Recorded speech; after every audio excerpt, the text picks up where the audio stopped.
it is my pleasure to welcome Nicholas Sanzone, who's going to speak to us about a brief history and solutions for the Lagoon. Well, thanks everybody for having me. I just want to say once again how great it is to be invited back. This is without a doubt my favorite church in Brevard County. You are such a wonderful congregation, and your messaging is always right on point. I'm so glad to hear everyone had a good time at Pride and had all the stories to share. That was really nice to hear. I was working at the time, so I didn't get to go.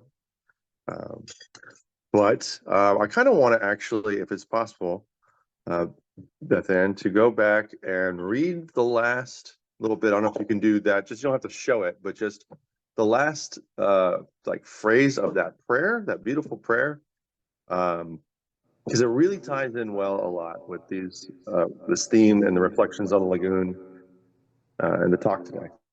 I just, the messaging in there is so well written, and I just really touched my heart. So I wanted to kind of use that as a jumping off point. Oh, great Spirit, help us know, okay, and fill us with such love for this holy creation and gratitude for this awesome gift we call living, that we might claim our inheritance and live out our calling to bless the world and each other with our care. Amen. That to me really sums up stewardship, the concept of stewardship, and which has been the theme for my life, and what I feel is the highest calling of my soul, and what's something that all people should have some relationship to in way, shape, form, or another. You all are doing that now today by being stewards of each other and talking with each other and sharing your thoughts and your prayers and your feelings with each other. You know, being shepherds to each other in that kind of way, but also then to nature as well. So with that kind of in mind, I wanted to jump into the presentation. So this is an adaptation of a presentation that I gave to the Marine Resources Council recently. Yeah, happy solstice. And again, that prayer just really, I felt like that fits so well with the ideas of stewardship. It was very fortuitous to have that be part of the. All right. So again, Nicholas Sanzone. I was born and raised here on the Lagoon in Brevard County. Been around the world a little bit, and happy to be here talking with you folks today. So we'll jump right into it. Go ahead and go forward one. There we go. Ooh, fun animations. Yay. Uh-huh. And the next. So here we are, connecting with nature. This is the idea of the talk today, is a brief history and solutions for the lagoon. So in order to know where we're going, we got to know where we've been, and that starts with a brief history and connecting to nature. My history. We're going to run through these a little fast, Beth, so you can just hit them and I'll run. So yes, Brevard County, Florida native. And then I had a personal experience as a young man on a field trip, as many folks do. And then go two more dots, one, and then this next one, then we'll hold it there. So I was a student in Brevard County, and I think it's really important that we continue on with a lot of this field trips for kids, because that helps connect people with nature at a young age, and developing that personal connection is really important to understanding the history of the lagoon through direct felt experience, not just growing up on it and seeing things happen like the 2010 algal bloom, things like that, but also, you know, being inspired then to go learn more about it. So then I went to the University of Florida after that, and I found myself in the acts of stewardship just everywhere I went. No matter where I was or what I was doing, there was always an opportunity to be involved, whether it was through volunteerism or groups like yours. And then this idea of the eschaton is something that has inspired me. A few works that you might be inspired by. The Four Agreements by Don Miguel Ruiz, all works of Terence McKenna, and then anything happening from the community of scientists, Dr. Fox at FIT, the Brevard Zoo, and other folks like that. I will, at the end of the talk today, I'll kind of talk about them a little bit as well, because there's a lot of things that are already going on, which are part of the solutions portion of this. So we'll jump into the next slide. and we'll talk a little bit about the history. So I like to start the history of Florida about 3 million years ago, a little bit more than that. Florida was formed over millennia when once upon a time the great continent of Pangaea was connecting, very literally connecting everyone and everything on the terrestrial landscape. So both, metaphorically and figuratively, the history of Florida begins with things being unified, a unity of the planet, so to speak. But things change and tectonic plates move under our feet, both metaphorically and physically. And the ridge that you see there, the Appalachian Mountains, the Blue Ridge Mountains, were once connected to the Candelaurian Mountains in Scandinavia, in the British Isles, and even in Africa. And when these plates split apart, Florida was exposed, but it wasn't Florida. It was just a raised landmass edge that then the bones of all the ancestors of all the fish and all the wildlife piled up high, creating an aquifer, which is historically very well known because that's where we get our Florida water, our spring water here in Florida. And the spring water in Florida, I tend to think of it through a lot of different lenses. And firstly, what comes to mind is Ponce de Leon and the Fountain of Youth. And Florida's aquifer system is what made that possible, specifically here in the Lagoon, where we've had, 12, 16 ice ages that have impacted us. And so as the glaciers formed and fell and formed and fell and rose and fell, all these bones were exposed and then unexposed, creating the perfect environment for fresh water to get in and then be covered by the sediments of Georgia in the Appalachian Mountains, where the Blue Ridge Mountains, being one of the oldest formations of mountains on the planet, is still alive today. But a lot of that material sloughed off, and with ocean currents filled in on top of that limestone, and that is what helped to create Florida.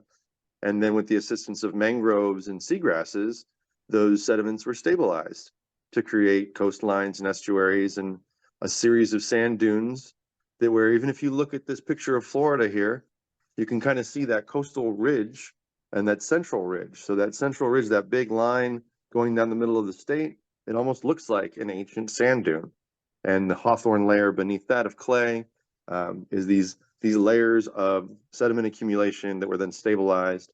And I'm still trying to find an animation I had back in college. Somebody created of Florida being formed. It was really beautiful to see 3 million years happen in a time lapse of animation, where mangroves would come in and stabilize these shorelines and then build larger land masses and then create new coastlines and new coastlines. I always talk about the old coast. About 11,800 years ago was the end of the last ice age. So that coastal ridge you can see out there on the right side of the screen with Florida, you can almost see that old coastal ridge there. And, that at one time, that was the old beach. That was the old sand dune. And then there was one 40 miles out. And there's many over the years. But currently, we now have, Cocoa Beach, Brevard County, Satellite Beach, Melbourne Beach. That is our coastal ridge. That is our dune system, our barrier island, and it stretches many, many miles. And inside of that, of course, is the Indian River Lagoon. But then you have Merritt Island, which is another ancient sand dune. And beyond that, Melbourne and even 95. I-95 was built on an ancient sand dune. And it's a kind of looking through history and time gives a perspective that connects us to something beyond our own lives, which is kind of the theme for stewardship, is something that stretches beyond your own life. And the world definitely kind of gives you that perspective when you look at it from this literal, 10,000, 100,000 foot view. So we'll go ahead on to the next bullet point and transition out of this geologic history. There we go, the Cenozoic era limestone formations that I mentioned. And next we have mangrove island formations. And if anybody wants to click these links will bring you to some more information about these different things that I've kind of talked about. And then towards the end of that 11,000 years ago is when the native peoples, the tribes of Florida, they became a little bit more established. And again, this church is amazing. You did a great job of giving tribute to the Ais. Their property, of course, stretched throughout most all the Indian River Lagoon. Pretty much that was their territory. And why wouldn't it be? It was at that time, probably one of the most diverse ecosystems in the world, just as it is today. And that was developed through this kind of perfect creation of land rising and falling in ice ages, forming and falling to create the ecosystem that we call home. Once they settled, some people think that the native people of the Ais lived there for between 7 and 10,000 years, which maybe they lived there even before that last ice age, but they just moved with it because they were a little bit more in tune with the environment. And of course, if you wanted to survive an ice age, you're going to want to go where it's warm, right? So Florida is a good spot for that. Now, as we move forward in time, we talk more about our more recent history as the land was developed. I think in the early days, you could stake 7 acres of land in Florida in the 1800s. And if you could maintain that staked area, that's how you owned land originally. Like you didn't really have to buy it, you had to be a steward of it. You had to be a land manager, and then showing that you were responsible enough to the state showed that you could manage that land, and then that land became yours. There may have been a small fee, but nothing like today where quarter acres are purchased for millions of dollars. So we go through time and history, and we see citrus farming and cattle farming and railroads coming in, and the land being altered. Everything from the straightening of the Kissimmee River to other things like that. Here in Brevard County, we have the creation of what we call the Intercoastal Waterway System and all of the boating channels where you may have seen them, the red and green markers out in the lagoon. Those are the designated areas where boats can traffic and travel because the majority of the lagoon is very shallow. At the time of the Ais, the lagoon, like I mentioned, would have been very different, and the ocean would have been very much further out at the end of that last ice age. So you would have seen a great valley here in the lagoon with freshwater springs popping up and little creeks and rivers and many, many fountains of youth, many, many freshwater springs at that time, because at that time, the Florida aquifer would have been supercharged and full and overflowing, and the cup literally ranneth over. However, we've been drinking more than is being returned into that aquifer system. So we're starting to see things like saltwater intrusion happening in places like the Florida Keys, where salt water will actually make its way into the aquifer and will contaminate the fresh water reservoir and reserves that we have in our aquifer system in Florida. So that's another opportunity for good stewardship. And then, of course, as it was developed, the first we had the channels, and then the seawalls came in, removing about 50% of our mangroves, and being one of the first impacts to Florida where we've had irreparable damage done to the kind of balanced ecology of the system, and that's the development, the engineering of the land to accommodate new lifestyles. Now, those new lifestyles, those urban lifestyles, we're learning as we do things that sometimes it's not always best to do something because our parents did it. There might actually be a better way. My grandfather lived in an HOA, and he had a St. Augustine lawn, and boy, did he want to take care of and maintain that St. Augustine lawn. And that was a status of the health of or his property, and his ability to be a good citizen was kind of like, hey, if you can maintain the St. Augustine lawn, that means you're a good resident. And unfortunately, we know that's not true today. And then lastly, the economy, the issues with harvesting naturally abundant resources. So we talk about oysters and oyster farming and clams, and the impact that was done to the ecology as we had farmed most of them out by the 1980s, especially in the 70s and 80s. Whereas the Ais were very well known because they had a abundance of resources, and they treated them with respect and a sacred nature, because they would only eat enough and always leave enough for them to reproduce, especially with oysters and clams, because as we know, oysters and clams, they need each other to survive, right? They need to be in an area where there's already clams so they can reproduce, or there's already oyster shells so that baby oysters, oyster spat, will land on oyster shells and then grow new oysters. Now, if there are no oyster shells, it's very difficult for the oysters to reproduce because they don't have a lot of places where they can land and regrow. So what's happening now with Brevard Zoo and other organizations is that they have, been putting them back in. I don't know if you've driven down O'Galley lately, but on Ogalia there is many oyster baskets called gabions that are being used, and we'll talk a little bit more about that. Let's go to the next dot, see where we're at. The next bullet is about culture. So this is kind of where the talk goes from the history to the solutions a little bit, because culture is both the history and the solutions, right? We need to know our culture, and part of that is a quote that I like to use from a man named Terence McKenna, who was one of my favorite writers, authors, and speakers in the 70s, 60s, 70s, and 80s, and even into the 90s until his passing. He was a true steward in many ways, creating botanical dimensions in Hawaii, which was a plant preserve, which is very cool. And one of his quotes is, "Culture is the condensation of language."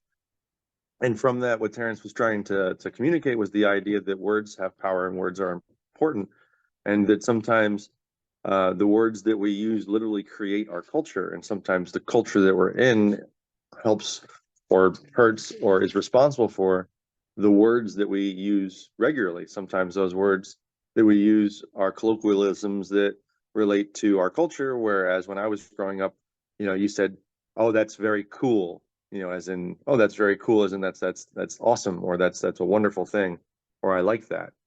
It had nothing to do with the temperature of the thing. So culture is is the condensation of language, also applies to stewardship and the way that we really relate to nature and talk to others about nature, the environment, and even each other. So this leads us to the impacts of normalized language and behavior and the aesthetics inherited so from these larger global regimes from history. So again, language affects so much beyond even what we might think on our daily lives, the way that we talk to our friends, our family, our spouses, our colleagues and coworkers, and even to the point that the idea through the lens of physics, we could think that the famous quote that energy is never created nor destroyed is pretty relevant in this context, where language, sound is a vibration, and a vibration has an impact on whatever it comes in contact with, and that can be through harmony or disharmony, both biblically and in many works of literature. The creation myth talks a lot about the angels singing reality into existence, and that is very true in a lot of ways, because the words we choose to use and how we speak impacts the world around us, both how they're received and also through the potential harmony or song that we choose to sing. My family is mostly Italian on my dad's side, Sicilian, 50% Sicilian, but my mom is English Welsh. And the Welsh folks are very well known for being a sing-songy type of people. And there's something to that of how they communicate and how they all seem to be very happy. So kind of think about that when you're speaking. And that leads us to another group-minded mutualistic community is the last one, where we have this symbiotic connection to nature, but also an individualized kind of characteristic that we have in our personalities. And it's nice when those two things can align and be harmonious. Let's jump into the next one. So this leads us again to culture and our issues and our problems. So if we're going to talk about solutions, we need to talk about problems. Culture and timing. First off, I just want to put you all at ease and anyone who's listening here now or in the future to remind you that where we are being born into the culture built upon the bones of the natural world, you were just born when you were born. Now, some folks might say that, oh, the seed of the soul, or other Brian Weiss types, different authors have postulated the concept that you actually choose when you're born. And if that's the case, then maybe you chose to be born now so that you could share the things that you know and help the world be a better place. But also, you weren't the ones that built the canal systems or the seawalls. You weren't the one that straightened out the Kissimmee River, or, brought in invasive species like Melaleuca to drain Florida, or Australian pine or Brazilian pepper. We didn't do a lot of these things to get us in this situation. We didn't create the economic systems that we're born into. But with that in mind, don't take it personally, but do find responsibility, I think, should be part of the solution to that problem. And we'll talk a little bit about that personal responsibility through the act of stewardship as we continue. The science and education aspect, how we see the world, there's Newtonian physics, and the quote is a place for everything and everything in its place. But even this view is changing. The idea of quantum mechanics and states of matter, being and unbeing, Schrodinger's cat. There's so many different things that we've learned through science and education that give us our kind of ground to stand on. But just because we're taught a thing and science tends to kind of back it up, doesn't mean that that is the only thing. A skeptical scientist is a good scientist in my mind. It's good to have the let me turn the volume down on that. It's good to have a skeptical mindset, even if you have all the facts, because we've learned a lot about through science that just by observing things, we can change some of their behaviors. And that also is part of being responsible, is being mindful, which leads to, again, good stewardship. So that leads us to another problem through urbanization, where we've kind of engineered our own circumstances. This echoes back to what I just mentioned, and that relationship to nature for a lot of folks kind of again depends on when you were born. When if I was born 50, 60 years ago, I would have had a victory garden in my home, whereas now a lot of people don't have as many gardens in their homes as they used to, but we're starting to see that come back, which is good. With the kids today, I know when I was a kid, we got dirty and we were playing in the dirt all the time. I've done a lot of workshops with kids planting mangroves or native plants, and some kids actually are afraid of dirt. So we've engineered our own circumstances and our relationship to nature through how we parent and what we're taught through science and education and the culture that we're born into. And that leads us to make decisions on how we conduct business, which leads us to fishing and farming. So this oyster harvesting, I got the dates wrong on there, forgive me, mostly the 1970s and 80s, but even back in the old days too, but not nearly in the amount in the 80s, 70s and 80s, 20 million pounds, 10 million pounds per year. That's a lot of oysters to harvest regularly from the lagoon without returning the shells. They even used some of the shells for road base. So they were doing what they thought was best with the science and education that they had and the culture that they were in, but they didn't know that it would lead to pollution, and non-point source pollution and runoff are real impacts that we still deal with today. The impacts of the urban environment, hard surfaces like rooftops and roadways, pushing stormwater off of the island, from the mainland in Melbourne to the Barrier Island and even Merritt Island. All of our land here in Brevard County was kind of engineered so that you could build houses and sell houses for the engineers and the scientists at NASA. And they didn't think that the lagoon could ever really be impacted by the human beings living on it. They thought, hey, we need to clear the water off of here, so let's design stormwater systems to move the water off of the island.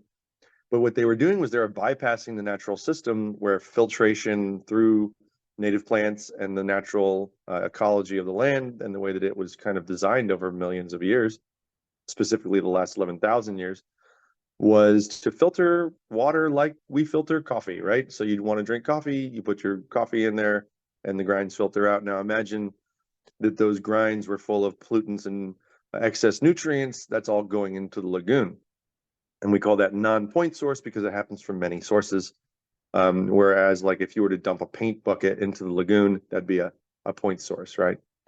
And then this leads us to the aesthetics. So what we view as normal and beautiful, the good news is that it's malleable. And by that, I mean that kind of comment I made about my grandfather's lawn, right? So he thought that St. Augustine grass, this is beautiful. And I can't tell you the amount of hours, days, years I have spent on irrigation of St. Augustine grass at my grandparents' house to get their sprinklers just right so their lawn looked just right so that the HOA was happy. Hopefully we can change that so that the HOA says, oh, look, we don't need St. Augustine grass. We want Bahia and Spartina grasses and salt grasses and native grasses that actually have deeper root systems, which are more beneficial for the ecology of the area, reduce the amount of nutrient runoff, provide habitat for wildlife, and are actually more aesthetically beautiful than this engineered grass that we have as consumers in this system become accustomed to. So it's kind of nice to think that aesthetics, the beauty is in the eye of the beholder, and the beholder can change their mind. So we'll jump on to our next slide and tie this in through the concept of aesthetics to what's next. So if you can change your mind and you can change how you view aesthetics, you can also change how you behave. Hopefully, I mean, I try to do this every day to be better than I was the day before. And there are many organizations that are already doing that. So there's lots of people helping you. And this is the solutions part of that, getting involved. Getting involved is the simplest, best solution to start. And from there, you will find what niche, what role you are most comfortable in filling to help the environment, and that is good stewardship. So my hat's off to the Indian River Lagoon National Estuary Program, #1, providing grants. There is a small grant that comes out that even the church could apply for to do native plantings and things of that nature to help reduce the amount of stormwater runoff from your property into the lagoon, because we are all part of the same lagoon watershed. Now, Brevard County, of course, they passed the half-cent sales tax. So when we buy things, a half cent goes in. Getting people to vote for things like this and being part of a community is, again, a great solution. They've raised over $500 million, or they're projected to over 10 years. Satellite Beach, well, I used to work for Satellite Beach. They funded the Sanzone Submerged Lands Restoration Project, where as part of that team, I led folks and volunteers to do oyster, clam, and seagrass restoration to see if it would work in the lagoon. And the good news is that it did. Not always as best as we wanted it to, but overall, a huge success. We grew thousands of oysters. The clams were unfortunately more difficult to grow because of the impacts of that freshwater runoff that I mentioned earlier, whereas a system designed in an urban environment to move fresh water off of the land and into the lagoon moved fresh water at a rate more than the lagoon was able to handle. So the lagoon, like your body, is designed to only handle so much fresh water without having impact. So imagine, you drink too much fresh water. What happens? You can die if you drink, I think it's like 10 gallons of water in a day or something like that. I forget exactly what the numbers are. But much like that, the clams are unable to adjust to big changes in salinity, the amount of salt in the water, when it happens during a series of storms, like we had the hurricanes back to back. And we had so much fresh water that the salinity shifted and a lot of the clams died off. Some of them survived because these specific clams were selected by the University of Florida, Todd Osborne, to be more capable of being resilient in the face of big change, in this case, salinity. So, that's one of those things that we learn from our mistakes, and hopefully we'll find areas in the lagoon that are more stable or put in more adequate stormwater systems that don't allow for so much fresh water to enter the system all at once.